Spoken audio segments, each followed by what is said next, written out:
પછી આ તજ પાણી બધું રાત્રે પલાળ રાખવું, સવાર પીવું, યોગા એટલા કર્યા. પછી ફિટનેસ નો યોગા આવે ને એમાં બી જતી હતી, એમાં બી 2-3-4 મહિના ગઈ, પણ કશો ફેર ના પડે. ઉતરે ખરું વજન, પછી પાછું બંધ કરીએ એટલે પાછું ફરી ડબલ થઈ જાય. ડબલ થઈ જતું હતું. અને પછી પેલું કે અમુક વસ્તુ ખાવ ના ખાવ, પછી નાસ્તાની આદત નથી, નાસ્તો સવાર કરું જ નહીં, આદત જ નથી મને કે ભાઈ બપોર સીધું 12-12:30 જમવાનું અને સીધું રાત્રે 8:30-8:30 જમવાનું. બીજું કશું વચ્ચે લેતી જ નથી, આદત જ નથી. સવારમાં કોફી પીવાની આદત હતી, એ પીવું ના પીવું એવું બધું.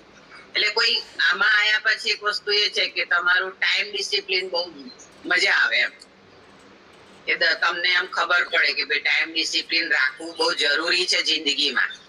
અને એનાથી જ ઓટોમેટિક તમારું વેટ લોસ, માઇન્ડ ડાયવર્સ થઈ જાય છે, માઇન્ડ પોઝિટિવ થાય છે. એટલે એમાં બધા ફેરફાર બહુ થાય છે. એટલે આ વસ્તુ બધી બહુ કરી મેં. પણ પછી અહીંયા આયા પછી 2 મહિના જે મેરેથોન કરી એમાં મારું કાલનું મેરેથોન પછી એમાં 4.25 મારું વેટ લોસ થયું આ 21 દિવસમાં. વાવ, જોરદાર, રાઈટ. અને 4 ઇંચ કમર ઓછી થઈ ગઈ. ઓકે.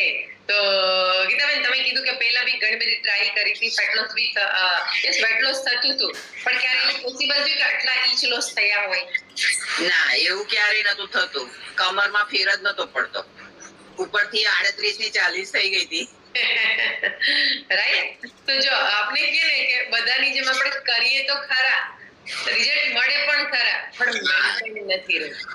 રાઈટ. તો ગીતાબેન, લાગે છે કે આ કોમેડી સાથે તમે મેન્ટેન કરી શકો લાઈફ ટાઈમ? લાઈફ ટાઈમ, જ્યાં સુધી આપણી લાઈફ છે ત્યાં સુધી જોડે રહેવું જ જોઈએ. આમાં કશું એવું બધા નહીં કહેતા કે આમ એકનું એક અલા, પણ એકનું એક છે એની અંદર બી તમને જાણવા મળે છે. બધાના રિઝલ્ટો જાણો છો બરોબર, દરેકના અલગ અલગ જ હોય છે, પણ એને સાંભળવાની, એને સમજવાની, એને તમારે કઈ સાઈડે લેવી છે, પોઝિટિવ લેવી, નેગેટિવ લેવી, એના ઉપર બહુ માઇન્ડ સેટ કરવાની જરૂર હોય છે બધાને. અને આમાં વેટ લોસ કરવા માટે તમે બધું કરો છો ખરા, પણ એમાં શું થાય, તમને અશક્તિ આવી જાય, કામ કરવાનો મૂડ ના રહે. મને 2 મહિના પહેલા એવું જ થતું હતું. મારે દરરોજ સવાર 5 વાગે ઉઠીને ટિફિન કરવું જ પડે, પણ આખી રાત ઊંઘ ના આવે. રાત્રે 12-1 વાગે ત્યાર પછી ઉઠી જવું, પછી ઊંઘ જ ના આવે, જાણે કે ઊંઘ પૂરી થઈ ગઈ ને એવું. અને મોબાઈલ લઈને બેસી રહું, આગળ પાછી થવું, એમ કઈ રાત્રે 2-3 વાગે, 4 વાગે ને એટલે સુઈ જાઉં. પછી પાછું 5 વાગે ઉઠવું જ પડે, એટલે 5 વાગે ઉઠ્યા પછી ટિફિન બનાવું, પાછી 6 વાગે સુઈ જાઉં, 7 વાગે સુઈ જાઉં. એટલે ટાઈમ નતો કશો. અત્યારે તો કેવું, રાત્રે 10 બહુ 10:30 હું સુઈ જાઉં, સીધી સવાર 4:30 આંખ ખુલી જાય અને એકદમ ફ્રેશ. Very good.